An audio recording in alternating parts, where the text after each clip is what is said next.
নমস্কার বন্ধুরা, দেখুন আজকে আবার একটি অঙ্কের ক্লাস নিয়ে আসলাম। তো এই ক্লাসটি খুবই ইম্পর্টেন্ট একটি ক্লাস। কেন কি এই ধরনের প্রশ্ন পরীক্ষায় প্রচুর আসে, ঠিক আছে, বারবার আসে। তো যাই হোক, কথা না বলে শুরু করছি প্রথম প্রশ্ন। তো দেখুন প্রথম প্রশ্নটি কি বলেছে।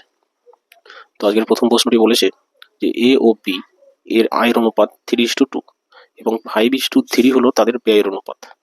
যদি প্রত্যেকে 1000 টাকা করে জমায় তবে বি এর আয় কত?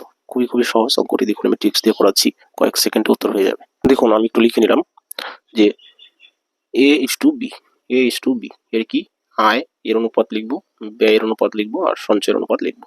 তো কি দেওয়া আছে দেখুন, প্রথমেই দেওয়া আছে আয়ের অনুপাত 3:2, অর্থাৎ A is to B এর আয়ের অনুপাত কত? 3:2। আচ্ছা, পরে দেওয়া আছে যে 5:3 হলো তাদের ব্যয়ের অনুপাত। 5:3 এটা হচ্ছে তাদের ব্যয়ের অনুপাত। আর কি বলা আছে? আর বলা আছে যদি প্রত্যেকে 1000 টাকা করে জমায়, অর্থাৎ এই দুটোর বিয়োগফল এখানেও 1000 হবে, এই দুটোর বিয়োগফল এখানেও 1000ই হবে, এটা বলেছে। জমায় মানে কি?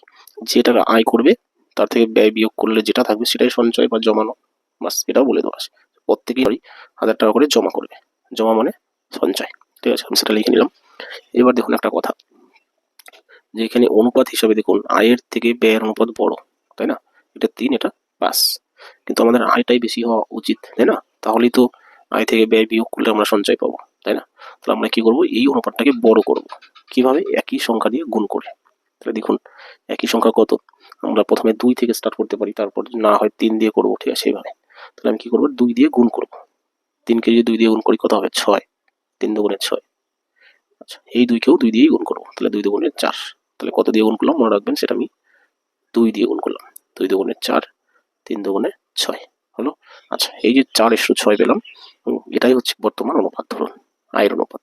তাহলে আয়ের অনুপাত কত? 6:4 হলো। এবার চলে আসি আমরা ট্রিক্সতে। যেমন ট্রিক্স কি, সে আমরা দেখবো যে আয় ছিল 6 টাকা, এখন হয়েছে 5 টাকা। তাহলে কত টাকা সঞ্চয় হলো আমরা বিয়োগ করলেই পাবো। তাহলে 6 থেকে 5 বিয়োগ করলে কত হচ্ছে? 1, তাই না? 1 হচ্ছে। তো এদিকে দেখুন 4 থেকে 3 বিয়োগ করলে কত হচ্ছে? এখানেও 1 হচ্ছে, কারণ এখানে বলেছে যে দুজনেরই সমান সঞ্চয় হয়, তাই না? দুজনেই 1000 টাকা করে জমায়। তাহলে দেখুন এখানেও আমরা এই দুটোর বিয়োগফল একই পেলাম, এখানেও 1, এখানেও 1 পেলাম। যখন এই দুটো সংখ্যা একই সংখ্যা পাবো, 1 অথবা 2 হতে পারে বা 4ও হতে পারে, ঠিক আছে, যে কোনো সংখ্যা হতে পারে, কিন্তু এই দুটো ফল কিন্তু একই হতে হবে, একই রকম হতে হবে। তাহলে এই দুটোর বিয়োগফল আমরা 1 পেলাম। তাহলে আমরা এখন লিখতে পারি যে সেই 1 সমান 1000। কেন? কারণ বলেইছে তাদের কি জমায় কত? 1000 টাকা করে। তো আমি দেখছি অনুপাত হিসাবে 1 টাকা করে জমাচ্ছে, তাই না? তাহলে এই 1-এর মানটাই হচ্ছে 1000। বাস, অঙ্ক শেষ। এইটুকু যদি আপনি বুঝুন, ঠিক আছে, তাহলে অঙ্ক শেষ। প্রশ্ন করেছে কি যে বি এর আয় কত? তাহলে বি এর আয় দেখুন আগের অনুপাতটা কিন্তু আমরা ভুলে যাবো, ঠিক আছে। বি এর আয়ের অনুপাত কত? এটা হচ্ছে এ এর আয় 6 আর বি এর আয় হচ্ছে 4। তাহলে বি এর আয় যেহেতু 4, এই 4-এর মান আমাদের বের করতে হবে। অর্থাৎ 1-এর মান যদি 1000 হয় তাহলে 4-এর মান কত? 4000, তাই না? ডাইরেক্ট আমরা লিখে দিতে পারি। কিংবা 4-এর মান বেশি হবে, এই 4 দিয়ে এটাকে কি করতে হবে? গুণ করতে হবে। তাহলে 4 অক্ষে 4, 3টা শূন্য, 4000। বাস, এটাই বন্ধুরা উত্তর, অর্থাৎ বি এর আয়।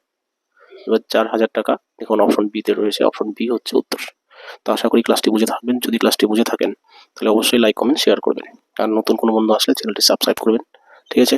চলে আসি পরের প্রশ্নে, অর্থাৎ 2 নম্বর। দেখুন তো এই হলো বন্ধুরা 2 নম্বর প্রশ্ন। এটা প্রশ্ন কি বলেছে দেখুন, যে একটি আয়তক্ষেত্রের দৈর্ঘ্য প্রস্থের 4 গুণ।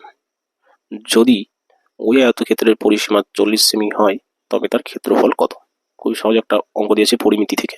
তো দেখুন কিভাবে করছি। তো দেখুন আমি একটু লিখে নিলাম দৈর্ঘ্য, প্রস্থ, পরিসীমা। এবার কি বলেছে, আয়তক্ষেত্রের দৈর্ঘ্য প্রস্থের 4 গুণ, অর্থাৎ প্রস্থটাকে যদি আমি x ধরি তাহলে দৈর্ঘ্য কি হবে? 4x হবে, তাই না? বলছে 4 গুণ, 4 গুণ মানে কি? এটা যা হবে এটা তার 4 গুণ, এটা x, তাহলে এটা 4x হলো। আচ্ছা, এবার কি বলেছে? পরিসীমা 40 সেমি। তাহলে দেখুন পরিসীমাও দেওয়া আছে 40 সেমি, সেটাই আমরা বের করবো সূত্র দিয়ে। সূত্র কি? 2 ইন্টু দৈর্ঘ্য প্লাস প্রস্থ, এটা হচ্ছে পরিসীমার সূত্র। 2 ইন্টু দৈর্ঘ্য প্লাস প্রস্থ, তাহলে 2 দিলাম ইন্টু দৈর্ঘ্য 4x প্লাস প্রস্থ শুধু x, এটা হচ্ছে পরিসীমার সূত্র, মনে রাখবেন। 2 ইন্টু দৈর্ঘ্য প্লাস প্রস্থ, বাস এইটুকু আমরা সমাধান করলেই পেয়ে যাবো x এর মান কত। এখানে আমি কাটাকাটি করতে পারি 40, তাই না? 20 দুগুণে 40, তাহলে এটা সমান 20 পেলাম। এবার দেখুন 4x আর 1x কত? 5x, তাই না? তাহলে 5x সমান 20। এবার যখন এখানে কাটাকাটি করছি 4 5 20, তাহলে আমরা পেলাম কত? 4। কার মান পেলাম? 4। x এর মান দেখুন 4 পেয়ে গেলাম, বাস অঙ্ক শেষ। এবার কি প্রশ্ন করেছে, যে তবে তার ক্ষেত্রফল কত। তাহলে ক্ষেত্রফল সমান সমান সূত্র কি, দৈর্ঘ্য ইন্টু প্রস্থ। ঠিক আছে, ক্ষেত্রফলের সূত্র হচ্ছে দৈর্ঘ্য ইন্টু প্রস্থ। দেখুন এখানে আমরা প্রস্থ পেয়ে গেছি এক্স এর মান 4, তাহলে দৈর্ঘ্য কত, তাহলে এটা যদি এক্স এর মান যদি 4 হয় তাহলে 4 4 16, এটা হচ্ছে দৈর্ঘ্য হলো বাস। এবার ক্ষেত্রফল কি, দৈর্ঘ্য ইন্টু প্রস্থ, তাহলে দৈর্ঘ্যের মান 16 ইন্টু প্রস্থের মান 4, তাহলে 4 16 কত 64। ঠিক আছে, বর্গ কি সেমি, যেহেতু ক্ষেত্রফল তাহলে বর্গ সেমি হবে। তাহলে এই হচ্ছে আমাদের অ্যান্সার। অপশন নম্বর ডিতে দেখুন 64 রয়েছে, অপশন ডি হচ্ছে তাহলে উত্তর। ঠিক আছে, বাস এই হলো পরিমিতির অঙ্কটি। চলে আসি বন্ধুরা পরের প্রশ্নে, আশা করি এটা বুঝেছেন। দেখুন পরের প্রশ্ন কি বলেছে, এই হলো বন্ধুরা 3 নম্বর প্রশ্ন। এটা প্রশ্ন কি বলেছে দেখুন, বলেছে একটি থলেতে 25 পয়সা, 10 পয়সা ও 5 পয়সার মুদ্রা আছে, কত অনুপাতে, 1:2:3 অনুপাতে। যদি থলের সমগ্র মুদ্রার মূল্য 30 টাকা হয় তবে ওই থলেতে 5 পয়সার মুদ্রার সংখ্যা কত। খুবই সহজ একটি অঙ্ক দিয়েছে এবং বারবার বন্ধুরা এই টাকা পয়সার অঙ্কগুলো আসে, একটি না একটি প্রশ্ন দেখবেন চলে আসে বেশিরভাগ পরীক্ষায়। তো দেখুন কিভাবে এই ধরনের অঙ্ক আমরা সমাধান করব। দেখুন আমি লিখে নিলাম 25 পয়সা, 10 পয়সা আর 5 পয়সার অনুপাত। ঠিক আছে, কি অনুপাত আছে, 1:2:3 অনুপাতে রয়েছে, 1:2:3 এই অনুপাতে 25 পয়সা, 10 পয়সা আর 5 পয়সার মুদ্রা রয়েছে। বাস, এবার কি মোট 30 টাকা আছে, তো আমরা কি করব, এই অনুপাতটাকে মূল্যের অনুপাতে রূপান্তরিত করব। ঠিক আছে, এটা কিন্তু বন্ধুরা সংখ্যার অনুপাত। ঠিক আছে, এটাকে আমরা কি করব, মূল্যের অনুপাতে বের করব। দেখুন এবার 25 পয়সা কটি হলে 1 টাকা সেটা আমাদের জানতে হবে, যে 4টি 25 পয়সা মিলে 1 টাকা হয়, তাই আমরা কি করবো, একে 4 দিয়ে ভাগ করব। তাহলে আমরা কি পেয়ে যাবো, সংখ্যার অনুপাত থেকে মূল্যের অনুপাত পেয়ে যাবো।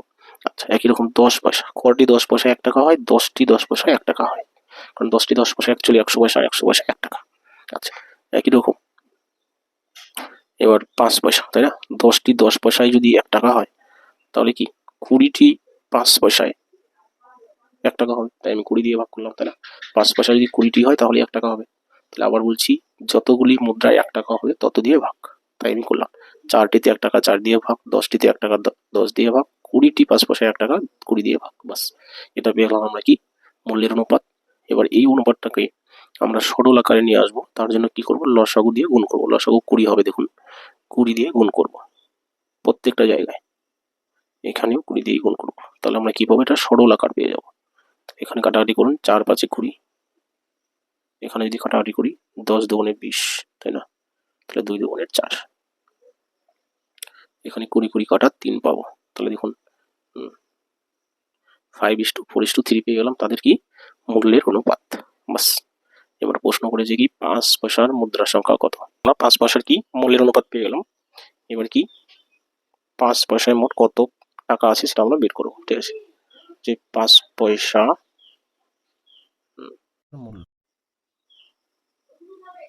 যেহেতু মূল্যের অনুপাত পেয়েছি তাহলে মূল্য বের করছি। দেখুন মোট 30 টাকা আছে, তাই না, সবগুলো নোট মিলিয়ে 30 টাকা আছে, ইন্টু বাই। এবার কি আমরা 5 পয়সার মূল্যের অনুপাত কত পেয়েছি, 3, এই 3 যাবে উপরে আর এই 3টি অনুপাতের যোগফল নিচে, তাহলে 5 4 9 3 12, বাস এটা পেয়ে গেলাম কি তাদের মূল্য, 5 পয়সার মূল্য। 3 অঙ্কে 3, 3 4 12, 2 দুগুণে 4, 15 দুগুণে 30, 2 পেয়ে গেলাম, মিলিয়ে মোট 7.5 টাকা আছে। তাহলে কতগুলি নোট আছে সেটা আমাদের বের করতে হবে, কতগুলি সংখ্যা আছে, তাই না, 5 পয়সার মুদ্রার সংখ্যা কতটি, তাহলে আমরা এখন সংখ্যা বের করব। 5 পয়সার কি মুদ্রার সংখ্যা,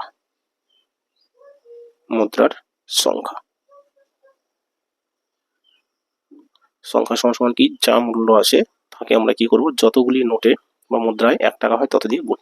20টি 5 পয়সা মিলে 1 টাকা হয়, তাই আমরা কি করব, 20 দিয়ে গুণ করে দিব, 10 দুগুণে 20, তাহলে কত 15 আর 10, তাহলে কত হচ্ছে 150টি। এটা হচ্ছে বন্ধুরা উত্তর।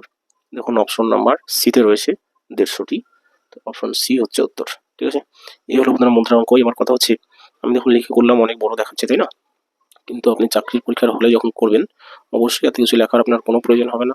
ডাইরেক্ট আপনি কি করবেন, যতগুলি নোট মিলে বা যতগুলি মুদ্রা মিলে 1 টাকা হয় তত দিয়ে ভাগ করে আপনি এই অনুপাতটাকে নিয়ে আসলেন, বাস। এবার কি এইটুকু কাজ, দেখুন ছোট্ট 2টি কাজ, এগুলো তো লেখার আপনার প্রয়োজন নেই, তাই না, ডাইরেক্ট সেই 30 টাকাকে এই অনুপাতে ভাগ করে দিলেন, ভাগ করে 7.5 টাকা পেলাম, তাই না, বাস 15/2 পেলাম। একে যতগুলি নোট মিলে 1 টাকা হয় তত দিয়ে ডাইরেক্ট কি করবো, গুণ করবো, অর্থাৎ এখানে আমি গুণটা করে দিতে পারি 20 দিয়ে, 15/20, তাই না, 15/2, একে শুধু আমরা 20 দিয়ে গুণ করবো, 10 এই 150 উত্তর, তাই না? এইভাবে। তো যাই হোক, আশা করি এটা বুঝে থাকবেন। যদি ক্লাসটি ভালো লেগে থাকে, অঙ্কটি যদি আপনি বুঝে থাকেন, যদি কাজে লেগে থাকে, অবশ্যই লাইক কমেন্ট শেয়ার করবেন। তাহলে চলে আসি পরের প্রশ্নে। এই হলো বন্ধুরা পরবর্তী প্রশ্ন। দেখুন খুবই সহজ একটি অঙ্ক দিয়েছে। যদি কি বলেছে, যদি কোন সংখ্যার 4/5 অংশের 3/4 অংশ 1/2 এর সমান হয়, তবে সংখ্যাটি কত? খুবই সহজ একটি অঙ্ক দিয়েছে, দেখুন কিভাবে করছি। কি বলেছে, কোন সংখ্যার, কোন সংখ্যার কত 4/5 অংশ, অংশের 4/5 অংশের কত 3/4 কার সমান হয়? এটা সমান সমান 1/2 হয়, বলে দিয়েছে সমান সমান 1/2 হয়। মাস তাহলে সংখ্যাটি কত? খুবই সহজ কথা, দেখুন। তাহলে সুতরাং সংখ্যাটি ডাইরেক্ট আমরা উত্তর লিখে দিচ্ছি। দেখুন সংখ্যাটি সমান সমান, দেখুন এই যে কোনো সংখ্যার, অর্থাৎ এখানে একটা এর আছে, তাই না?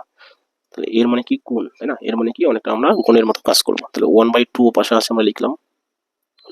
এবার কি এই যে সংখ্যাগুলি আছে 4/5 3/5, এই সংখ্যাটা ওপাশে নিয়ে গেলে কি হবে? জাস্ট উল্টে যাবে। যা আছে সবই লিখবো আমরা উল্টে লিখবো। 4/5 আছে, ওপাশে লিখবো 5/4। এটাও তাই, 4/3। বাস এইটুকু কাটাকাটি করলে ডাইরেক্ট আমাদের সংখ্যাটি চলে আসবে। হলো এই 4 4 কাটা। তাহলে কি থাকছে দেখুন, উপরে একটা 5 থাকছে, 5 5 ওকে 5, নিচে 3 দুগুণে 6 থাকছে। তাহলে 5/6 এটাই হচ্ছে বন্ধুরা উত্তর, কোনো কথা নেই। দেখুন 5/6 অপশন নাম্বার বিতে রয়েছে, অর্থাৎ অপশন বি হচ্ছে উত্তর। ঠিক আছে, তো এই হলো বন্ধুরা আজকের অঙ্ক ক্লাস। যদি ক্লাসটি ভালো লেগে থাকে, অবশ্যই লাইক কমেন্ট শেয়ার করবেন। নতুন বন্ধুরা চ্যানেলটি সাবস্ক্রাইব করবেন। রাখছি তাহলে, থ্যাংক ইউ।